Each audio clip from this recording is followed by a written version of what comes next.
Megachurch pastor and Trump evangelical advisor Robert Jeffress defended the death penalty on Sunday with the argument that governments reserve the right to execute criminals, even though the central figure of Christianity was wrongfully put to death.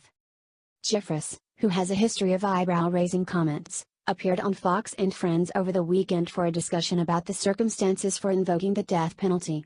The conversation touched on criticisms of capital punishment and calls to remove it, to which Jeffress said it's not a violation of the sanctity of life. It's an affirmation of it.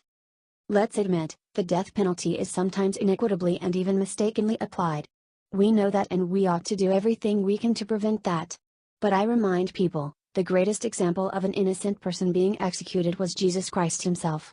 He was totally innocent, and yet in spite of that, the New Testament never calls for an end to the death penalty.